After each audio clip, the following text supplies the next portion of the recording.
दोस्तों स्वागत है आप सबका अपने चैनल स्टडी पॉइंट एजुकेशन में। दोस्तों आज हम सीटेट एग्जाम के लिए सामाजिक विज्ञान व पेडागोजी से जुड़े हुए टॉप 30 प्रश्न लेकर आए हैं। दोस्तों वीडियो में हमारे साथ बने रहिए। दोस्तों ये सारे जो दोस्तों हम क्वेश्चंस करा रहे हैं दोस्तों PYQ हैं दोस्तों, मोस्ट इंपोर्टेंट है दोस्तों। 10 नंबर के 10 नंबर पक्के हैं इस वीडियो से। अगर दोस्तों कोई चैनल पर नया है तो चैनल को सब्सक्राइब कर लीजिए ऐसे अच्छे अच्छे कंटेंट्स के लिए दोस्तों। और दोस्तों और भी सारी वीडियोज़ हमारी प्ले लिस्ट में पड़ी हुई है दोस्तों, आप प्ले लिस्ट में जाकर देख सकते हैं दोस्तों। क्वेश्चन नंबर फर्स्ट देखते हैं दोस्तों क्या है। दोस्तों एक स्थानीय समाचार पत्र है जिससे मौसम की जानकारी इकट्ठी करी जाती है, वो किस प्रकार का उदाहरण है दोस्तों। प्राथमिक जो उदाहरण होते हैं दोस्तों वो प्राथमिक वो चीज़ होती है जो कि अपने मूल वस्तु पर आधारित होती है। जैसे कि दोस्तों भाषा हो गया, चित्र हो गया, डायरी हो गया दोस्तों, ये प्राथमिक पर आ जाता है। दोस्तों माध्यमिक के अंदर आता है दोस्तों आपका स्थानीय समाचार की मौसम की जानकारी। दोस्तों इसका ऑप्शन नंबर 20 सही होगा दोस्तों। और दोस्तों तृतीयक किस चीज़ को कहते हैं जो कि दोस्तों प्राथमिक और माध्यमिक दोनों चीज़ों पर निर्भर है दोस्तों, उसको हम तृतीयक कहते हैं दोस्तों। चलते हैं अगले क्वेश्चन पर। अगला क्वेश्चन भी वेरी वेरी मोस्ट इंपोर्टेंट है दोस्तों, सारे क्वेश्चन नोट डाउन करते रहिए और दोस्तों लगातार वीडियो में हमारे साथ बने रहिए। सामाजिक समानता के सिद्धांतों को सुनिश्चित करने के लिए निम्नलिखित में से कौन सा मानवीय मूल्य सबसे ज़्यादा उपयोगी है। कहने का मतलब महत्वपूर्ण है सामाजिक समानता के सिद्धांत जिससे हम निश्चित कर सकें कि सबसे मानवीय मूल्य है दोस्तों ये। दोस्तों दक्षता का मतलब स्किल होता है दोस्तों, स्किलफुल होता है। इससे दोस्तों इसका कोई मतलब नहीं है मानव का उपभोक्ता किसी चीज़ को अपने अंदर उपभोग करने पे दोस्तों मानवीय मूल्य का कोई भी सॉल्यूशन या सिद्धांत नहीं होता है दोस्तों।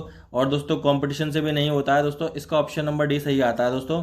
परस्पर सम्मान, जब हम एक दूसरे को सम्मान देंगे दोस्तों हमारी तभी मानवीय मूल्य का सिद्धांत सामाजिक समानता आएगी दोस्तों। चलते हैं अगले क्वेश्चन पर। अगला क्वेश्चन आता है दोस्तों उच्च प्राथमिक स्तर पर, जैसे कि आप बड़ी क्लास में पढ़ा रहे हैं, कक्षा 8 तक पढ़ा रहे हैं, तो आपको भूगोल और अर्थशास्त्र एक साथ पढ़ाने हैं। तो दोस्तों अब इसमें ऑप्शन में से आपको ये पता करना है दोस्तों कि कौन सा ऑप्शन उसके लिए सही है दोस्तों। संसाधनों की नियत को समझना दोस्तों पर्यावरण संसाधन और विकास के मुद्दों के प्रति दृष्टिकोण रहना। अगला आता है दोस्तों पर्यावरण और साधनों के बारे में जानकारी है दोस्तों बहुलवाद को समझना। दोस्तों बहुलवाद का मतलब होता है दोस्तों हमें एक से ज़्यादा चीज़ों को पढ़ाना दोस्तों, ये तो वैसे ही कट हो गया दोस्तों। अगला आता है पर्यावरण और स्थान की जानकारी, तो दोस्तों ये भी कट हो गया, ये बस खाली आपका भूगोल के अंदर आता है दोस्तों। लेकिन जो दोस्तों आता है भूगोल और अर्थशास्त्र को कंबाइन करने पर जो आता है दोस्तों वो ये चीज़ आती है ऑप्शन नंबर बी। पर्यावरण के संसाधन भूगोल में दिए और विकास के मुद्दे आपके अर्थशास्त्र में दिए हुए, इसीलिए दोस्तों इसका ऑप्शन नंबर बी सही होगा। चलते हैं अगले क्वेश्चन पर। अगला क्वेश्चन आता है दोस्तों नागरिक शास्त्र, जिसको हम सिविक्स भी कहते हैं। राष्ट्रीय पाठ्यचर्या NCF 2005 में बदलाव का, इसके अंदर क्या बदलाव करा जाए दोस्तों। भूगोल में तो बदलाव नहीं करा जाएगा, इतिहास में भी बदलाव नहीं करा जाएगा, अर्थशास्त्र में नहीं करा जाएगा, लेकिन दोस्तों सामाजिक और राजनीतिक जीवन में कर सकते हैं दोस्तों, क्योंकि नागरिक शास्त्र में जो बताया जाता है वो सामाजिक और राजनीतिक जीवन के बारे में बताया जाता है दोस्तों। चलते हैं अगले क्वेश्चन पर। अगला क्वेश्चन आता है दोस्तों राष्ट्रीय पाठ्यचर्या आता है। राष्ट्रीय पाठ्यचर्या NCF 2005 का विचार है कि पाठ्य पुस्तकों को किस माध्यम से देखा जाना चाहिए। जो पाठ्य पुस्तक हैं उनको किस माध्यम के रूप में देखा जाना चाहिए। समाज को स्वीकृत करती हैं, सूचनाओं को संपादित करती हैं मतलब सूचनाओं को बताती हैं, परीक्षा के उत्तीर्ण करती हैं दोस्तों, या दोस्तों अग्रिम जांच पड़ताल करने में। दोस्तों इसका जो ऑप्शन नंबर डी है वही सही होगा, अग्रिम जांच पड़ताल करने में उसका रोल होता है दोस्तों पाठ्य पुस्तकों का। चलते हैं अगले क्वेश्चन पर। अगला क्वेश्चन दोस्तों आता है शिक्षक से, सारे पेडागोजी के क्वेश्चन है दोस्तों, टॉप मोस्ट क्वेश्चन है दोस्तों। वीडियो को नोट डाउन करते रहिए, कॉपी पेंसिल लेकर बैठा करिए।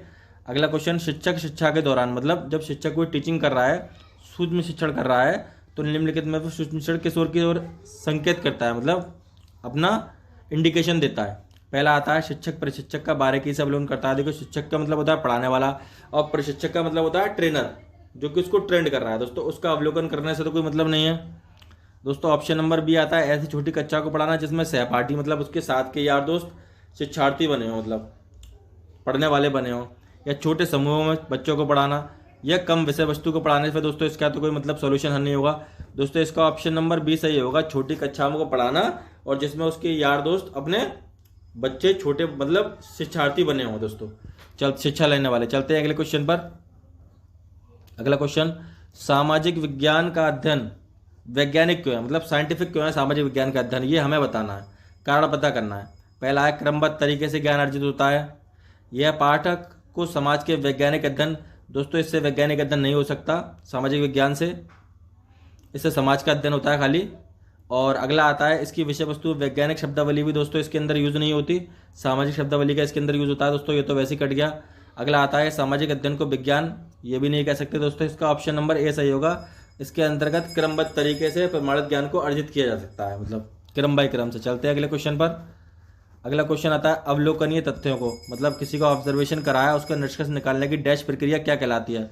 विश्लेषण तो मतलब किसी चीज़ का विश्लेषण करना होता है, प्रतिपादन किसी चीज़ को देना होता है, निगमन दोस्तों इसका आंसर होगा निगमन। और दोस्तों निगमन एक हमारी विधि भी है, इसको भी आपको ध्यान रखना है। निगमन विधि में दोस्तों हम सबसे पहले सूत्र बताते हैं, उसके बाद उदाहरण बताते हैं। और दोस्तों चलते हैं दोस्तों अगले क्वेश्चन पर। अगला क्वेश्चन आता है दोस्तों प्राथमिक स्तर पर, जैसे हम छोटे स्तर पर बच्चों को पढ़ा रहे हैं, इतिहास पढ़ाएंगे, सबसे बेस्ट तरीका क्या होगा, मतलब उसको बोल के बताएंगे, प्रश्न उत्तर कराएंगे, या फिर चर्चा कराएंगे, या फिर दोस्तों कहानी सुनाएंगे। दोस्तों कहानी का सबसे बेस्ट ऑप्शन है, बच्चे इससे अच्छे तरीके से समझ लेते हैं। चलते हैं दोस्तों अगले क्वेश्चन पर। अगला क्वेश्चन आता है सामाजिक समानता पढ़ाते हैं, जैसे कि समाज के अंदर समानता होना चाहिए, इस टॉपिक को हम पढ़ा रहे हैं, तो दोस्तों किस तरीके से बच्चों के दिमाग में अच्छे तरीके से करेंगे। पाठ्य पुस्तक में वर्णन किया गया हुआ उसको बताएंगे, या दोस्तों कोई एक परियोजना बना के बताएंगे बच्चों को, इस बारे में परियोजना बनानी है, ऐसे काम करना है। यह दोस्तों समुदाय के अनुभवों के दृष्टांत देना जो बच्चे के सामाजिक और संस्कृति का प्रवेश बनाते हैं। दोस्तों ऐसी चीज़ें बताएंगे जो बच्चों को सामाजिक बनाती हैं और सांस्कृतिक परिवेश का उसके अंदर डेवलपमेंट करती हैं। दोस्तों इसका ऑप्शन नंबर सी सही होगा। चलते हैं अगले क्वेश्चन पर।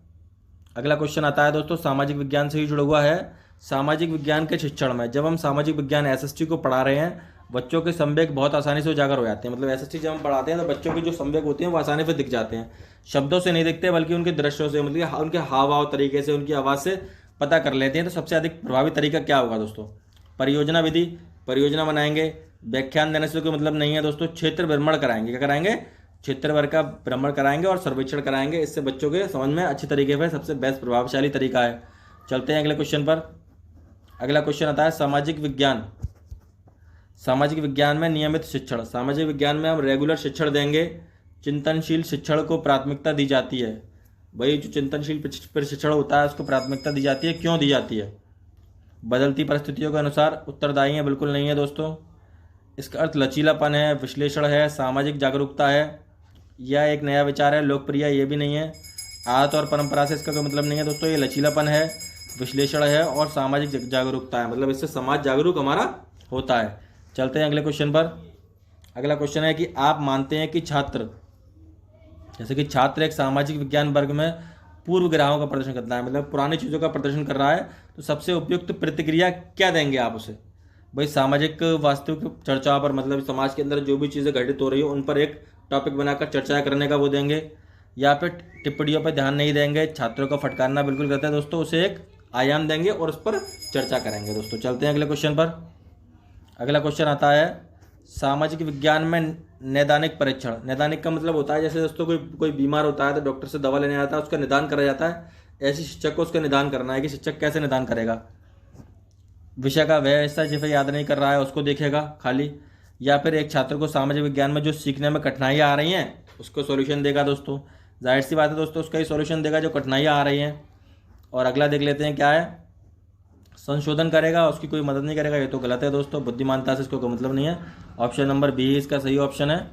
चलते हैं अगले क्वेश्चन पर। अब दोस्तों अगला क्वेश्चन आता है इतिहास की विषय वस्तु की शुरुआत, मतलब इतिहास की विषय वस्तु की शुरुआत कौन सी विषय वस्तु थी जब शुरुआत हुई। पाषाण युग था, मौर्य काल था, वैदिक युग था। दोस्तों सभ्यता के युद्ध से, किससे हुई है, सभ्यता के युद्ध से हुई है। दोस्तों चलते हैं अगले क्वेश्चन पर। अगला क्वेश्चन देखते हैं निम्नलिखित में से क्या एक प्रयोजन विधि का एक मूल सिद्धांत नहीं है। प्रयोजन विधि का एक मूल सिद्धांत नहीं बताना है दोस्तों, गतिविधि भी है, उद्देश्य भी है, उपयोगिता भी है, लेकिन दोस्तों वैधता इसका विधि का एक मूल सिद्धांत नहीं है। चलते हैं अगले क्वेश्चन पर। अगला क्वेश्चन आता है दोस्तों एक परियोजना का सोपान नहीं है। कोई आपने परियोजना तैयार करी है उसका एक सोपान नहीं है, मतलब एक स्टेप्स नहीं है दोस्तों। कौन सा नहीं है, योजना बनाना तो दोस्तों है, लेखा जोखा रखना भी है, कार्यों का क्रियान्वयन भी है दोस्तों, लेकिन दोस्तों पुनः परीक्षण करना, दोबारा रीचेकिंग करना नहीं है दोस्तों। इसका ऑप्शन नंबर बी सही होगा। चलते हैं अगले क्वेश्चन पर। दोस्तों एक विधि है, कौन सी विधि है, तू पढ़। कोई कहता है कि तू पढ़, वो कौन सी विधि है। भाई तू पढ़ने में कहानी तो कोई सुनाएगा नहीं, किसी चीज़ को दिखाएगा भी नहीं, ना ही कोई चीज़ बोलेगा, बस खाली क्या करेगा दोस्तों, पाठ्यपुस्तक जो है पढ़ेगा। दोस्तों चलते हैं अगले क्वेश्चन पर। अब दोस्तों मूल्यांकन में ब्लूप्रिंट क्या है, जैसे कोई चीज़ का आप एवेल्यूशन मूल्यांकन कर रहे हैं कि वो चीज़ का तो ब्लूप्रिंट क्या है। दोस्तों ब्लूप्रिंट एक ऐसी चीज़ है दोस्तों जब आप किसी बच्चे के लिए एक एग्जाम के लिए एक पेपर तैयार करते हैं, आदर्श प्रश्न पत्र की एक रूपरेखा होती है दोस्तों, इसका ऑप्शन नंबर डी सही होगा, जिसके अंदर MCQ, true false, fill in the blanks, long question, short question सारे दिए होते हैं दोस्तों। चलते हैं अगले क्वेश्चन पर। अगला क्वेश्चन, सामाजिक विज्ञान सामाजिक अध्ययन की विशेषता क्या है दोस्तों सोशल स्टडी की। दोस्तों सभी हो जाएंगी, ऑप्शन नंबर डी सही होगा। व्यवहारिक ज्ञान भी होगा, संबंधों का अध्ययन भी होगा, जीवन के लिए तैयार भी कराया जाएगा दोस्तों। चलते हैं अगले क्वेश्चन पर। अगला क्वेश्चन आता है, विद्यालय में समूह के विकास के लिए सर्वोत्तम सबसे उपयोगी साधन क्या है दोस्तों। वाद विवाद है दोस्तों। बच्चों के अंदर वाद विवाद कराएंगे, कोई टॉपिक दे दिया तो उस पर वाद विवाद कराएंगे दोस्तों। तो बच्चों के लिए सर्वोत्तम विधि है। इनाम वितरण से दोस्तों बच्चे के अंदर डिमोटिवेशन आएगा दोस्तों। लेखन विधि से इसका कोई मतलब नहीं है और वाचन विधि से भी इसका कोई मतलब नहीं है। चलते हैं अगले क्वेश्चन पर। चित्र विस्तारक यंत्र जैसे किस प्रकार की सहायक सामग्री है। भाई चित्र को तो बस खाली हम देख सकते हैं, देख के उसके बारे में कोई भी चीज़ लिख सकते हैं। ऑप्शन नंबर बी सही होगा दोस्तों। दृश्य और श्रव्य मतलब नहीं है, श्रव्य का मतलब सुनना होता है, चित्र तो बस खाली देखने का होता है। अब दोस्तों अगला आता है, भारत में बेसिक शिक्षा की बुनियाद किसने रखी थी दोस्तों। मोहनदास करमचंद गांधी दोस्तों। सीधा आंसर। चलते हैं अगले क्वेश्चन पर, बिना देर करे हुए अगले क्वेश्चन पर। अगला क्वेश्चन आता है, वर्तमान में प्रारंभिक शिक्षा क्षेत्र में सीसीई में कितने ऐसे होते हैं दोस्तों। सीसीई की फुल फॉर्म होता है कंटिन्यूअस कॉम्प्रेसिव एवोल्यूशन दोस्तों। इसमें ऐसे कितने होते हैं दोस्तों, 3 होते हैं दोस्तों। इसकी फुल फॉर्म भी आपको याद रखनी है दोस्तों। चलते हैं अगले क्वेश्चन पर। अगला क्वेश्चन आता है, निम्न में से कौन सा पाठ्यक्रम निर्माण का सिद्धांत नहीं करता। मतलब किसी चीज़ का निर्माण का सिद्धांत नहीं है दोस्तों। वास्तविकता आधारित, ये तो बिल्कुल सही होगा। लक्ष्य आधारित भी होना चाहिए और बाल केंद्रित भी। शिक्षक केंद्रित से इसका कोई मतलब नहीं है। मेनली जो एजुकेशन टिकी हुई है दोस्तों वो बाल केंद्रित है, बच्चे पर आधारित है दोस्तों। चलते हैं अगले क्वेश्चन पर। अगला क्वेश्चन आता है, सामाजिक अध्ययन के शिक्षक में क्या क्या होना चाहिए दोस्तों। नेता बनने का ज्ञान होना चाहिए दोस्तों, अध्ययनशील भी होना चाहिए, शारीरिक सुंदरता भी होती है, लेकिन निगमित व्यवहार नहीं होना चाहिए दोस्तों। चलते हैं अगले क्वेश्चन पर। अगला क्वेश्चन आता है, सामाजिक विज्ञान में कक्ष प्रक्रिया विकसित करने में सहायक होता है। मतलब क्लास के अंदर एक्टिविटीज़ बच्चे के अंदर ज़्यादा क्रिएट हों दोस्तों, वो क्या चीज़ करेंगे हम दोस्तों, ज्ञान भी देंगे, अभिव्यक्ति भी हो, कुशलता भी हो। ऑप्शन नंबर डी सही होगा। चलते हैं अगले क्वेश्चन पर। अगला क्वेश्चन आता है, सामाजिक अध्ययन का व्यवहारिक ज्ञान देने हेतु सर्वोत्तम पद्धति कौन सी है। मतलब सामाजिक अध्ययन के अंदर ऐसा कौन सा तरीका हम बताएं जिससे बच्चे के अंदर व्यवहारिक ज्ञान आ जाए दोस्तों। उसके अंदर प्रोजेक्ट पद्धति को देंगे दोस्तों, इससे उसके अंदर व्यवहार ज्ञान आएगा दोस्तों। देखो और कहो पद्धति बिल्कुल भी नहीं, भाषण देने से कोई मतलब नहीं है, पाठ्य पुस्तक से भी इसका कोई लेना देना नहीं। चलते हैं अगले क्वेश्चन पर। अगला क्वेश्चन आता है, निम्नलिखित में वह सामाजिक विज्ञान पढ़ाने का उद्देश्य नहीं है। मतलब क्या उद्देश्य नहीं है दोस्तों। आदर्श नागरिक तैयार करना बिल्कुल सही है। बच्चे के अंदर सामाजिक विकास होगा, समाज के बारे में सीखेगा, समझेगा और लीडरशिप की उसके अंदर गुण आएंगे दोस्तों, क्वालिटीज आएंगी। घटनाओं का स्मरण करना नहीं है दोस्तों। ऑप्शन नंबर डी सही होगा।